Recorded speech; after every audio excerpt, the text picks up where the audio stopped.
Bonjour à tous. Alors aujourd'hui, on est au 3e jour du Festival de la Gloire de Dieu. Aujourd'hui, on a l'honneur d'être avec Sonny Mukonze, un serviteur de Dieu qui nous vient tout droit de la Floride. Alors bonjour Sonny Mukonze. Bonjour Melissa. Alors je vais vous poser, d'abord je vais vous demander de vous présenter. Ah oui, je suis avec Sonny Mukonze, j'ai Emmanuel. Et effectivement, je viens de la Floride où je suis marié, j'ai 4 enfants qui servent le Seigneur avec mon épouse. Nous faisons un travail qui va de la pastorale à l'action missionnaire dans plusieurs pays du monde, dans plusieurs coins. Et ces derniers temps, nous avons effectué quelques voyages en Europe parce que le Seigneur nous a mis à cœur d'atteindre les villages de l'Europe. Voilà. C'est tout ce que je peux dire. Ouais. Super, merci beaucoup. Alors, je vais vous poser une petite question par rapport à la prédication que vous nous avez donnée hier. Donc, je précise, c'était une prédication qui disait « Sortons évangéliser ». Alors, ma première question, ce serait quel conseil vous donnerez aux gens qui voudraient débuter dans l'évangélisation, mais qui n'ont encore jamais fait ça, en fait, dans leur vie? La première chose, l'évangélisation, c'est un ordre. Ce n'est pas une suggestion, ce n'est pas une option. C'est un ordre du Seigneur qui dit « Allez, prêcher l'évangile ». Et si le Seigneur nous donne un ordre, c'est qu'il ne nous tend pas un piège. Il sait que nous sommes capables de le faire. Et les premiers conseils que je donne à tout le monde, c'est d'abord d'avoir un témoignage personnel de la relation qu'ils ont avec le Seigneur. Quand quelqu'un est converti, il a connu Jésus comme son sauveur et Seigneur, il a une prédication à donner. Cette prédication, c'est son témoignage. De parler de comment Jésus a eu pitié de lui, comment il s'est converti, qu'est-ce qui a changé dans sa vie. Et je crois que ça, c'est la première partie du témoignage chrétien. Et effectivement, il peut y avoir quelques passages bibliques des évangiles pour appuyer certaines des déclarations qu'il aura à faire. Et la deuxième chose, apprendre à partir, faire un pas, être quelque part. C'est vrai, sa famille, ses amis, mais c'est toujours un petit pas qu'il faut faire. Parce que quand vous tournez à rond, vous êtes au même endroit, donc c'est parfois, on a l'impression qu'on ne sait pas quoi dire. Mais quand on se retrouve dans un milieu où on a fait un petit pas, vous aurez certainement quelque chose à dire. Et la troisième chose, comme Jésus a envoyé des gens 2 à 2, c'est aussi utile d'avoir un compagnon, une compagne, un ami, une amie, et quelqu'un qui connaît aussi la même expérience avec le Seigneur, de vous accompagner, soit comme un intercesseur ou qui parlerait à son tour. C'est-à-dire, vous pouvez le faire tour à tour. Et je crois que ça aide beaucoup pour vous sortir de cette frustre, de la peur de parler de Jésus. Mais je peux vous dire, parler de Jésus-Christ, c'est merveilleux parce que c'est le personnage le plus important. Il est sans égal. Et parler de lui, parler de ce qu'il est capable de faire, non seulement il est capable de confirmer ça, mais les gens auront beaucoup de respect parce que vous parlez d'une personne, de Dieu lui-même, quelqu'un qui a fait les marques de transformer des cœurs, de changer de vie. L'évangile est une semence qui donne des fruits. Certainement, vous aurez des fruits. Amen, amen. Alors la deuxième question, ce serait, en fait, hier, quand vous étiez en train de donner la parole, on sentait en fait une certaine flamme, un esprit très puissant qui se transmettait en fait de vous à nous et qui nous donnait en fait cette envie de poursuivre la mission que vous-même Dieu vous a donnée. Alors maintenant, ma question ce serait comment est-ce qu'à notre tour, nous qui avons reçu votre parole hier, on pourrait également transmettre cette flamme et ce feu aux personnes qui devraient également justement évangéliser dehors? Oui, déjà, ce que vous êtes en train de faire, vous êtes en train de transmettre la flamme. Moi, je crois que l'expérience, la vie dans l'esprit, c'est quelque chose que chaque croyant devait désirer. C'est-à-dire, à part la conversion, être né de nouveau, demander d'être rempli du Saint-Esprit. Jésus a donné la promesse que le Saint-Esprit viendra sur vous, il vous donnera la puissance pour devenir mes témoins.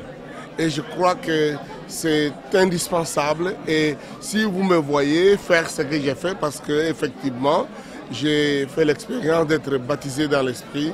Et ce qui n'est pas difficile, c'est de demander à Dieu, Seigneur, j'ai besoin de ta puissance, j'ai besoin de ton Saint-Esprit. Je ne peux pas le faire de moi-même.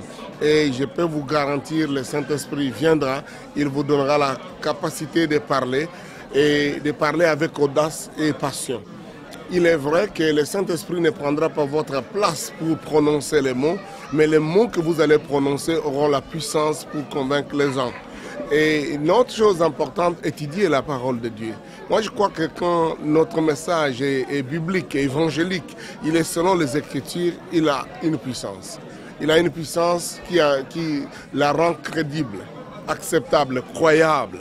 Et aussi, laissez le Saint-Esprit vous guider pour que lorsqu'il y a des besoins de conversion, des besoins de délivrance, des besoins de guérison, que vous puissiez obéir au Seigneur qui a dit vous imposerez les mains aux malades et les malades seront guéris. Et je vous dis que lorsque vous aurez osé faire ça, je préfère le mot oser, mais en réalité, lorsque vous ferez ça, vous verrez les résultats, le Seigneur confirmera les guérisons et les libérations, les conversions. Ça va encore vous donner beaucoup, ça va vous booster d'y croire davantage. Et les gens qui vous voient faire ça, eux aussi vont croire et comprendre que ce n'est pas juste une philosophie, c'est une réalité que Jésus, plein de compassion, d'amour, fait des choses pour confirmer sa parole. Et la dernière des choses que j'aimerais dire, gardez et restez dans la dimension de l'amour, la compassion pour les gens. Pas juste une sympathie pour dire bon, ils sont malheureux, malheureusement. Le monde souffre, le monde a des problèmes. Mais nous ne devons pas nous arrêter juste à nous apitoyer des situations qu'il y a dans le monde. Nous devons poser des actions qui montrent que notre amour va au-delà de juste une passion, juste au-delà des regrets. L'amour est efficace, il convainc, il amène que les gens comprennent que non seulement vous êtes sincères, mais Dieu est au contrôle. Il vous a envoyé pour faire ce travail-là. Les gens sentent l'amour, ils comprennent que vous le faites avec amour. Ce n'est pas parce que je crie, parce que je saute, parce que je... Mais moi, je crois que ce qui touche les gens partout où je prêche, c'est parce que, par la grâce de Dieu, je suis sincère. Je sais de quoi je parle par rapport à ce que Dieu a fait pour moi, mais aussi parce que je crois que Dieu veut faire ça pour les autres. Amen. Alors justement, par rapport à ce que Dieu a fait pour vous et le témoignage, vous nous avez déjà un peu parlé de votre jeunesse, comment vous avez grandi, etc. Maintenant, j'aimerais que vous puissiez en fait vous adresser aux jeunes, comme je suis jeune moi-même. J'aimerais que vous puissiez nous parler et parler aux autres jeunes qui nous écoutent et donner un dernier message et une dernière parole pour eux. Comment grandir dans la foi et rester dans la foi et aussi sortir et évangéliser en tant que jeune. Merci beaucoup, Mélissa. Je dois vous dire félicitations de connaître le Seigneur en tant que jeune. J'avais 17 ans lorsque j'avais compris que je devais donner ma vie au Seigneur parce que quelqu'un m'a prêché l'évangile. Et je crois que nous avons intérêt de prêcher l'évangile. Et quelques autres jeunes que j'ai rencontrés, avec qui j'ai m'identifié, j'ai découvert que donc, ça vaut la peine de me donner au Seigneur. Et je loue Dieu de l'avoir fait à cette époque-là. Et quand Dieu a intervenu dans ma vie, il m'a guéri physiquement, il m'a donné la joie que je n'avais pas avant, il m'a donné un sens de comprendre pourquoi j'existe. Et j'ai désormais compris aussi que je devais partager ça auprès des autres et cela a toujours donné des résultats effectivement depuis tout le temps. Donc je voudrais dire aux jeunes qu'ils ne doivent pas attendre de devenir vieux, ils peuvent prêcher l'évangile déjà à leur âge. Déjà, comme je dis, à 17 ans, 18 ans, 19 ans, j'ai prêché de personne à personne, aux amis. Et j'ai prêché à mes enseignants, mes professeurs à l'école. Je suis allé à l'université, j'ai continué à prêcher. Et à l'université, je suis devenu pasteur. J'ai commencé une église à l'université. Et ce qui était étonnant, mais dis-moi, ça ne m'a pas fait arrêter les études. Moi, j'ai étudié normalement, je n'étais pas théologien, j'ai fait l'anthropologie, mais en même temps, j'ai cherché à connaître la parole de Dieu, rester attaché à la parole de Dieu et développer ma vie de prière, ma vie de dépendance du Saint-Esprit. Cela a gardé mon zèle. Je voudrais vous dire que nous avons besoin en tout cas de beaucoup de jeunes engagés dans l'œuvre de Dieu. Et on est dans une époque où la jeunesse a tellement beaucoup d'atouts et ils se laissent égarer facilement, ils se laissent convaincre par n'importe quoi. Je crois qu'il est temps aussi qu'ils se fassent plus convaincre pour servir le Seigneur. Il est merveilleux que de servir Dieu pendant qu'on est très jeune. Et le fait de Dieu que j'ai expérimenté dans ma jeunesse, les gens croyaient que bon, ça va partir. Et c'est plus de 40 ans depuis que j'ai continué à prêcher et Dieu est réel. La puissance de Christ est réelle, le feu de Dieu est réel. Et aussi vivre dans un environnement qui vous encourage dans votre foi. Moi, j'ai choisi rapidement de changer d'amis, à part ceux que je pouvais convaincre qui veulent me suivre. Mais les autres, je devais vivre dans une ambiance, dans une communion fraternelle des gens qui aiment le Seigneur. Si vous êtes convertis, vous aimez le Seigneur, cherchez des gens qui aiment le Seigneur aussi. Formez des groupes, allez avec eux dans plusieurs endroits. Faites des festivals, des colonies de vacances. Et quand vous êtes à l'école, parlez de ça, parlez des choses. Et moi, j'ai eu beaucoup de camps bibliques et je connais à croire au camp biblique. Chaque année, d'ailleurs, en France, nous organisons un camp biblique chaque année au mois d'août. Au début du mois d'août, on en aura encore cette année. Donc, j'invite aussi les jeunes d'être là. Maintenant, je l'ai fait avec mon fils et mes enfants et beaucoup d'autres jeunes qui sont engagés dans l'œuvre. Donc, je voudrais dire aux jeunes, et il y a plusieurs qui se donnent au Seigneur et il faut le suivre. Et soyez emballés avec ces jeunes. Je prêche partout, dans les églises, dans les métros, dans la route, dans les écoles bibliques, dans les universités. On fait des festivals. On venait de faire en octobre un festival de l'amitié à Louvain-la-Neuve. Nous faisons des activités comme ça. Les jeunes, ils doivent servir le Seigneur. Mais Lisa, je te dis, c'est beau d'être chrétien et de les servir de tout cœur. Ça vous épargne beaucoup d'autres problèmes.